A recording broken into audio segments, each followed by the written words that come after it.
Hello friends, welcome back to Anvesha Raj channel. आज हम लोग पढ़ेंगे शिक्षण को प्रभावित करने वाले कारक या तत्व। ठीक है, ये जो टॉपिक है ये यूजीसी नेट के फर्स्ट पेपर का ही टॉपिक है। ठीक है, तो हम लोग मतलब पेपर 1 और पेपर 2, ठीक है, दोनों को साथ में लेके चलेंगे। ठीक है, क्योंकि एग्जाम के दृष्टिकोण से मतलब पेपर 1 और पेपर 2 दोनों में ही स्कोरिंग जरूरी होता है। ठीक है, तो हम लोग पेपर 1 का जो आज टॉपिक है, ठीक है, उसको हम लोग पूरे विस्तार से पढ़ेंगे। ठीक है, तो ये ध्यान रखिएगा आप लोग कि ये जो टॉपिक है ये यूजीसी नेट के फर्स्ट पेपर में है। ठीक है, तो इस टॉपिक हम लोग पूरे विस्तार से पढ़ेंगे। ठीक है, काफी इंपॉर्टेंट है। देखिए, शिक्षण को प्रभावित करने वाले कारक या तत्व। ठीक है, शिक्षण को प्रभावित करने वाले कौन कौन कारक है। ठीक है, देखिए, सबसे पहले हम लोग समझते हैं कि शिक्षण क्या है। ठीक है, तो शिक्षण क्या है?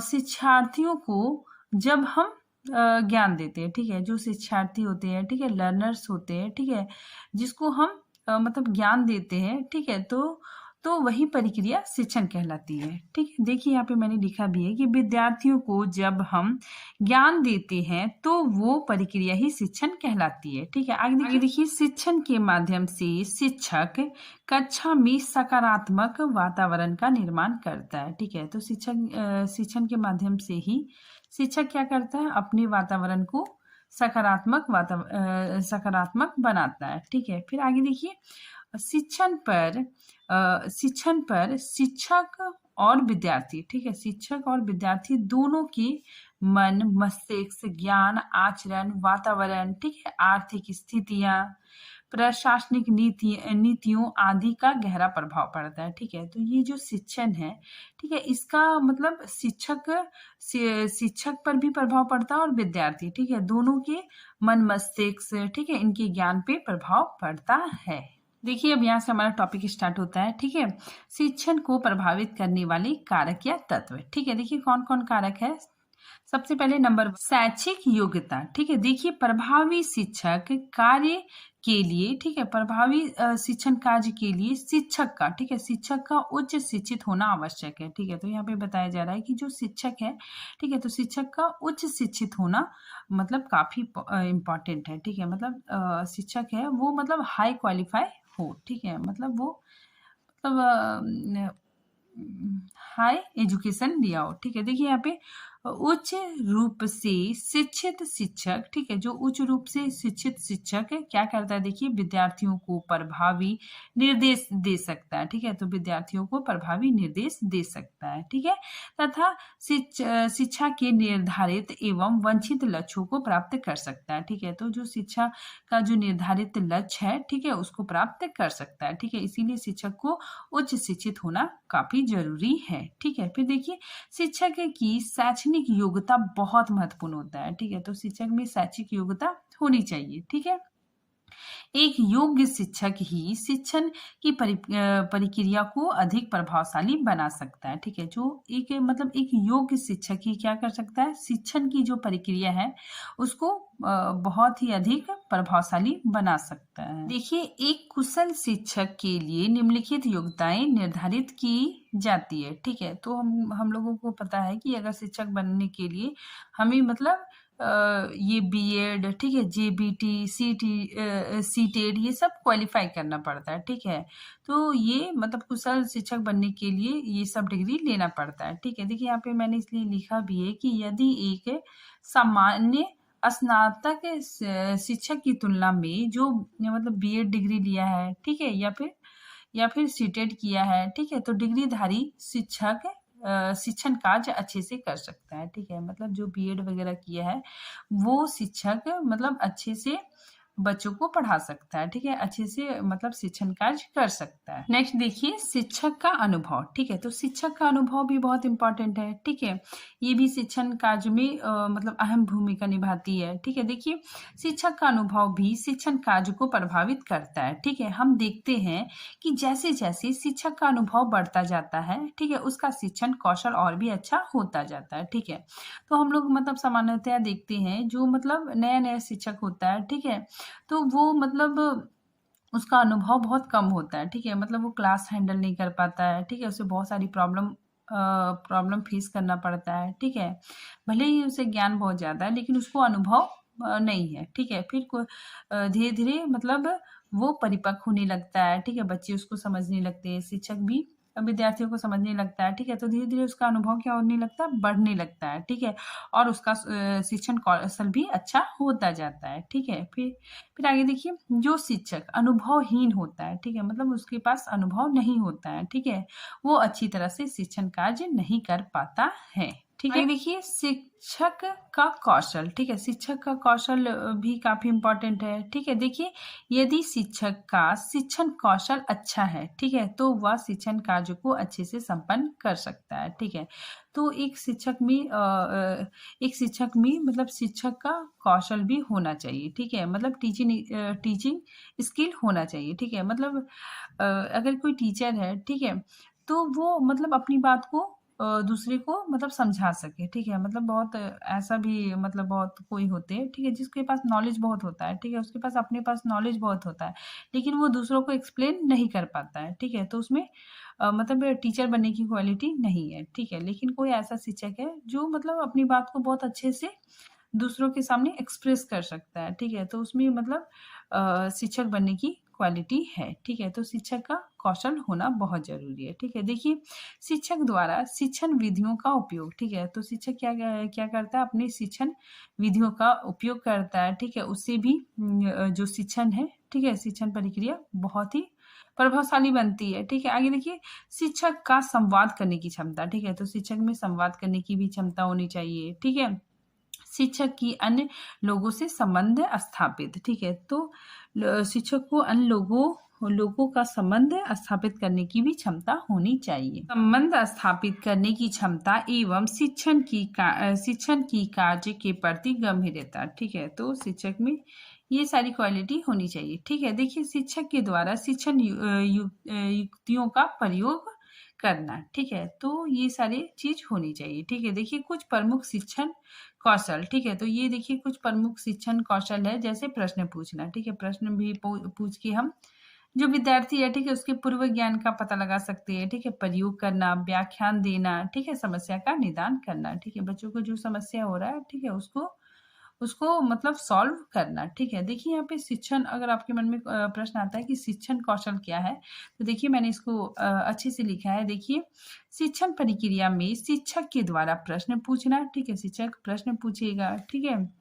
विद्यार्थियों से, ठीक है, प्रश्न पूछना, व्याख्यान देना, ठीक है, सहायक सामग्री का प्रदर्शन, ठीक है, टीचिंग मटेरियल का इस्तेमाल करेगा, ठीक है, उससे भी शिक्षण काफी प्रभावशाली बनेगा, ठीक है। फिर पुण्य बलन देना, ठीक है, उदाहरण प्रस्तुत करना, ठीक है, अगर शिक्षक तरह तरह का मतलब उदाहरण देगा, ठीक है, तो भी मतलब बच्चे बहुत आसानी से समझेंगे, ठीक है। तो उदाहरण प्रस्तुत करना आदि कार्य करते होते, ठीक है, आदि कार्य करते जिसके द्वारा वे अपनी शिक्षण प्रक्रिया को सरल, ठीक है, जिसके द्वारा मतलब इन सब के द्वारा, ठीक है, उदाहरण प्रस्तुत करना, ठीक है, सहायक सामग्री का प्रयोग करना, ठीक है, इन सब चीजों का प्रयोग करते हुए अपनी शिक्षण प्रक्रिया को सरल, सुगम और रुचिपूर्ण बना सके, ठीक है। इन्हीं संपूर्ण प्रक्रिया को शिक्षण कौशल कहा जाता है, ठीक है। तो वो अपना जो टीचिंग प्रक्रिया है, ठीक है, उसको वो मतलब सरल सुगम बना सकता है, ठीक है। तो इसी को शिक्षण कौशल कहा जाता है। विषय वस्तु की विशेषज्ञता, ठीक है, इसमें क्या बताया जा रहा है कि शिक्षक को अपने विषय की पूरी जानकारी हो, ठीक है, मतलब वो अपने विषय का एक्सपर्ट हो, ठीक है। देखिए, कक्षा में किसी विषय के प्रभावी शिक्षण के लिए यह आवश्यक है कि शिक्षक को उस विषय की पूरी जानकारी हो, ठीक है। तो शिक्षक को अपना जो विषय है, ठीक है, उसकी पूरी जानकारी हो, ठीक है। देखिए, जब किसी विषय का विशेषज्ञता उस विषय को पढ़ाता है, तब वह शिक्षार्थी को उस विषय की सही और अच्छी जानकारी दे सकता है, ठीक है। अगर कोई टीचर है, ठीक है, वो अपने सब्जेक्ट में मतलब मास्टर है, ठीक है, अपने सब्जेक्ट को पूरी गहराई से मतलब उसका नॉलेज है, तो वो मतलब विद्यार्थी को भी सही और अच्छी जानकारी दे सकता है, ठीक है, और विद्यार्थियों को और अच्छे ढंग से समझा सकता है, ठीक है। तो विद्यार्थी को और मतलब अलग अलग तरह के उदाहरण देकर समझा सकता है। ठीक है, अगर हम इसका एग्जाम्पल देखना चाहें कि मान लीजिए कोई अंग्रेज है, ठीक है, मतलब उसको इंग्लिश बहुत अच्छी मतलब आता है, ठीक है, अगर उसको हिंदी पढ़ाने के लिए भेज दिया जाए तो वो मतलब अच्छे से पढ़ा नहीं पाएगा। ठीक है, लेकिन अगर कोई हिंदी का ही टीचर है, ठीक है, वो उसको मतलब अपने सब्जेक्ट पे बहुत अच्छे से कमांड है, ठीक है, तो वो मतलब विद्यार्थी को सही और अच्छी जानकारी दे सकता है। ठीक है, आगे देखिए, लेकिन वही कोई शिक्षक ऐसा विषय को पढ़ाता है जिसमें उसने विशेषज्ञता प्राप्त नहीं की है, तो वह अपने शिक्षण से छात्रों को उतना प्रभावित नहीं कर सकता। ठीक है, और ऐसा भी हो सकता है कि वह छात्रों को कुछ गलत जानकारी प्रदान करे। ठीक है, तो जो मैंने अंग्रेज वाला एग्जाम्पल बताया, ठीक है, तो सेम वही है कि उसको मतलब हिंदी आती नहीं है, ठीक है, अगर हम उसको हिंदी पढ़ाने के लिए भेज देंगे, ठीक है, तो मतलब जो शिक्षण प्रक्रिया है वो मतलब उसमें वो उतना प्रभावशाली नहीं बनेगा। ठीक है, जो सब्जेक्ट का जो एक्सपर्ट होगा, ठीक है, अगर वो वही सब्जेक्ट को पढ़ाए, ठीक है, तो शिक्षण प्रक्रिया काफी अच्छे ढंग से होगी। कक्षा का माहौल या वातावरण, ठीक है, तो कक्षा का माहौल भी बहुत मतलब शांतिपूर्ण होनी चाहिए। ठीक है, बच्चे बहुत मतलब डिसिप्लिन से हो, ठीक है, तो भी शिक्षण कार्य अच्छे ढंग से होता है। ठीक है, देखिए, शिक्षण कार्यों के दौरान शांति प्रिय वातावरण का रहना नितांत आवश्यक है। ठीक है, तो कक्षा में शांति बनाए रखना काफी इम्पोर्टेंट है। ठीक है, बिना शांति के माहौल में, ठीक है, मतलब शोर शराबे में शिक्षण कार्य में बाधा पहुंचती है। ठीक है, शिक्षार्थी भी अधिगम करने में कठिनाई महसूस करते हैं। ठीक है, अगर कक्षा का वातावरण बहुत शोर शराबे मतलब होगा, ठीक है, बच्चे मतलब बेंच पे खड़े हो रहे हैं, ठीक है, कोई डिसिप्लिन नहीं है, सब मतलब शोर मचा रहे हैं, तो ऐसे में शिक्षण कार्य अच्छे ढंग से नहीं होगा। ठीक है, और जो बच्ची है, ठीक है, उसका भी अधिगम मतलब वो सीखने में उन्हें भी कठिनाई महसूस होगी। ठीक है, आगे देखिए, एक कक्षा में अच्छा माहौल बनाने में शिक्षक एवं छात्र दोनों का सहयोग आवश्यक है। ठीक है, तो एक एक जो कक्षा है, ठीक है, उसको अगर अच्छा माहौल बनाना है, ठीक है, तो उसमें शिक्षक और छात्र दोनों का सहयोग होना काफी इम्पोर्टेंट है। ठीक है, अच्छे वातावरण वाली कक्षा में शिक्षक भी शिक्षण का कार्य अच्छे से करता है। ठीक है, तथा छात्र भी सीखने का कार्य अच्छे से करते हैं। ठीक है, अगर अच्छा वातावरण रहा, ठीक है, शांत वातावरण रहा, तो शिक्षक भी बहुत अच्छे से पढ़ाएंगे। ठीक है, और छात्र भी अच्छे से शिक्षा को ग्रहण करेंगे। आर्थिक एवं सामाजिक कारक, ठीक है, इसमें बताया जा रहा है कि शिक्षक एवं विद्यार्थी, ठीक है, शिक्षक और विद्यार्थी दोनों की अगर आर्थिक स्थिति ठीक होगी, ठीक है, तभी शिक्षण का कार्य अच्छे से होगा। ठीक है, देखिए यहाँ पे कि शिक्षक की आर्थिक पृष्ठभूमि में मुख्यतः उनका वेतन होता है। ठीक है, अगर शिक्षक का जो मतलब उनका जो वेतन है, ठीक है, वो बहुत कम होगा, ठीक है, तो शिक्षक मतलब आर्थिक कमी महसूस करेगा। ठीक है, और वो शिक्षण कार्य अच्छे से नहीं कर पाएगा। ठीक है, मतलब उसके दिमाग में हमेशा प्रेशर रहेगा कि मतलब अच्छा पैसा नहीं मिल रहा है, ठीक है, इसकी वजह से मुझे बहुत दिक्कत का सामना करना पड़ रहा है। ठीक है, तो ये भी कहीं ना कहीं शिक्षण को प्रभाव डालेगा। ठीक है, देखिए, जब एक शिक्षक को उचित और पर्याप्त वेतन मिलता है तो वह चिंता मुक्त होकर शिक्षण का कार्य करता है। ठीक है, तो एक शिक्षक को अगर उचित और पर्याप्त वेतन मिलता है, ठीक है, उनका मतलब अच्छा सैलरी मिलता है, तो वो चिंता मुक्त होकर, ठीक है, घर परिवार की जो मुसीबतें हैं, ठीक है, मतलब घर परिवार का प्रॉब्लम से चिंता मुक्त होकर वो शिक्षण कार्य कर सकता है। ठीक है, आगे देखिए, विद्यार्थियों की निर्धनता, ठीक है, अगर विद्यार्थी भी मतलब बहुत वो मतलब गरीब फैमिली से बिलोंग करता है, ठीक है, तो उसमें भी क्या होता है कि शिक्षण कार्य में प्रभाव पड़ता है। ठीक है, इस प्रकार आर्थिक कारक शिक्षक एवं शिक्षार्थी दोनों पे लागू होता है। ठीक है, जो आर्थिक कारण है, ठीक है, कारक है, ये शिक्षक और शिक्षार्थी दोनों पे लागू होता है। ठीक है, नेक्स्ट देखिए, शिक्षण संस्था की प्रशासनिक नीति। ठीक है, इसमें क्या बताया जा रहा है, देखिए, शिक्षक संस्था की प्रशासनिक नीति भी शिक्षण की क्रिया पर प्रभाव डालती है। ठीक है, जो शिक्षण संस्था है, ठीक है, उसकी जो प्रशासनिक नीति है, ठीक है, वो भी शिक्षण क्रिया पे प्रभाव डालती है। ठीक है, कैसे डालती है, देखिए, यहाँ पे बताया जा रहा है कि यदि कोई शिक्षक किसी कार्य को करना चाहता है,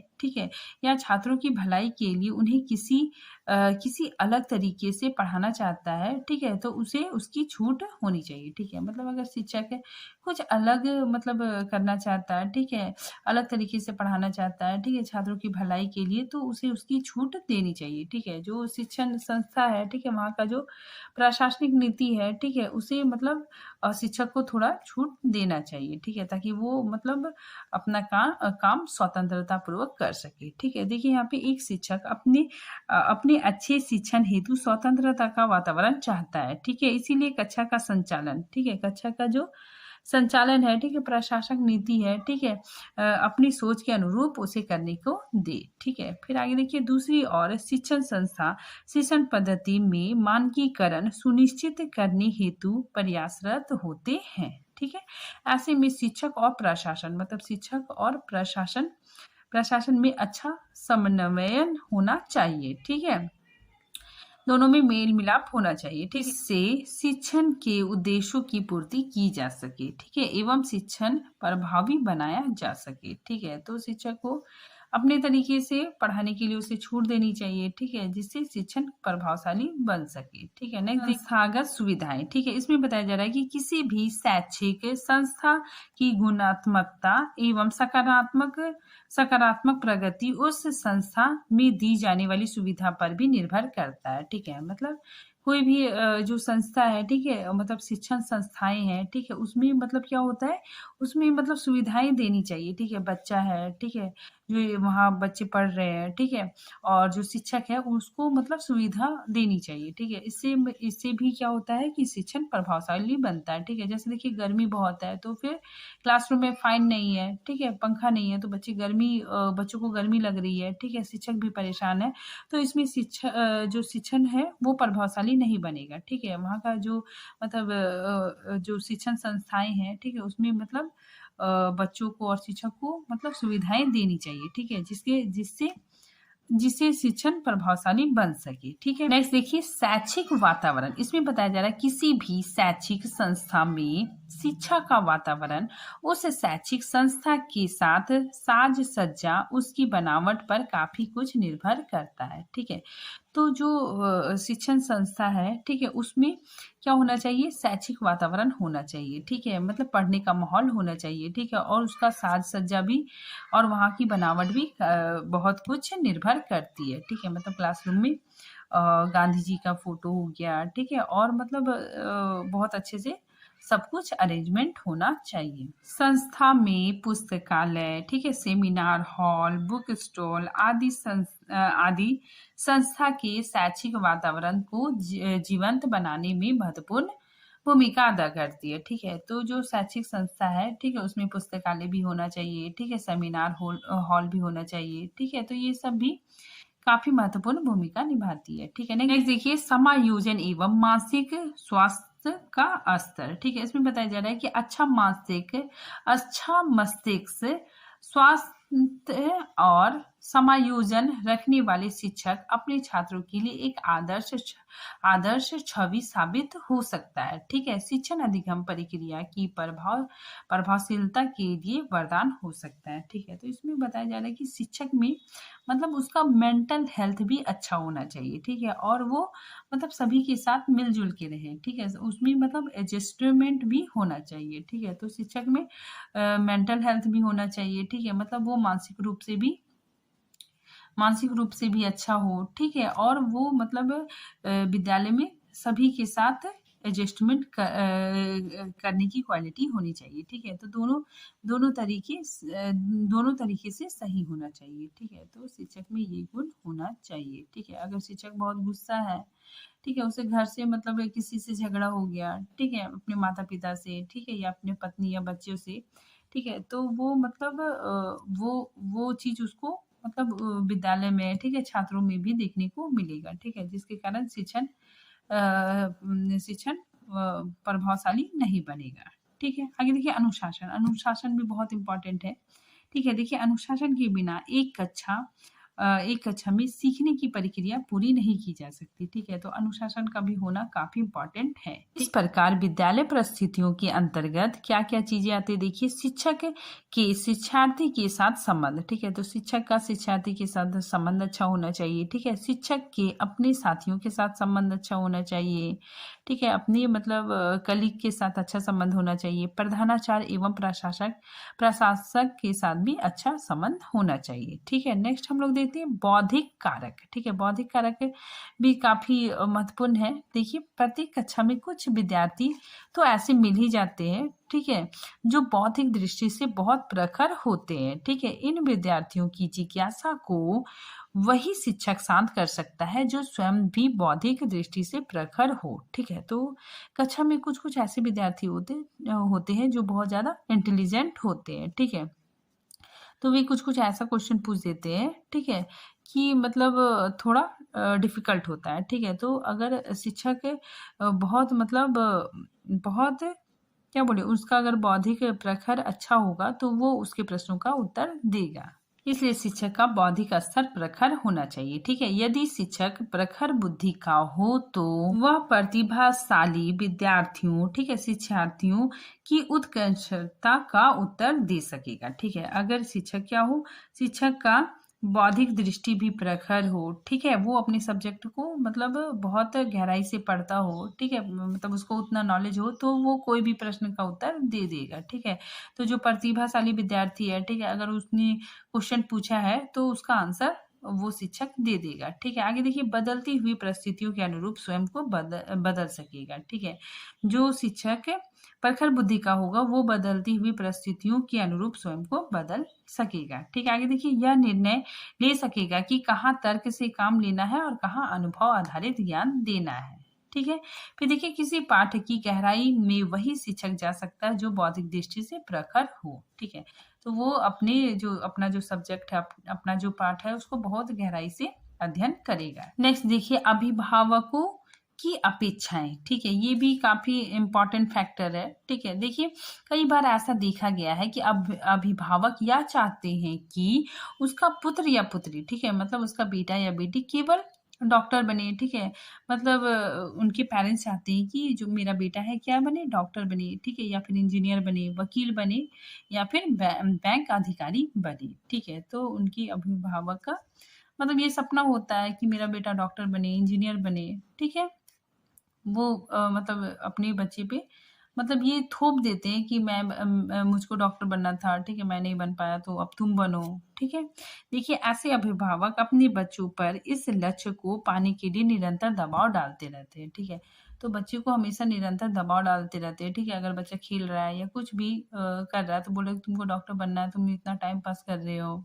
ठीक है, तो अभिभावक क्या करते हैं, निरंतर दबाव डालते रहते हैं। ठीक है, ऐसी दशा में किसी वजह से यदि बच्चे उस लक्ष्य को प्राप्त नहीं कर पाते हैं तो वे तनाव में चले जाते हैं। ठीक है, तो ऐसी स्थिति में क्या होता है कि बच्चे का कभी एग्जाम में मार्क्स कम आया, ठीक है, तो फिर पेरेंट्स उसको डांटते हैं। ठीक है, तो ऐसी स्थिति में वो तनाव की ओर तनाव की ओर जाने लगता है। ठीक है, ऐसा होने पर भी शिक्षण के कार्य में बाधा आती है। ठीक है, तो ऐसा होने से क्या होता है कि बच्चे का कॉन्फिडेंस लेवल भी डाउन हो जाता है। ठीक है, और शिक्षण के कार्य में भी बाधा आती है। ठीक है, तो आज ये टॉपिक यहीं पे खत्म होता है।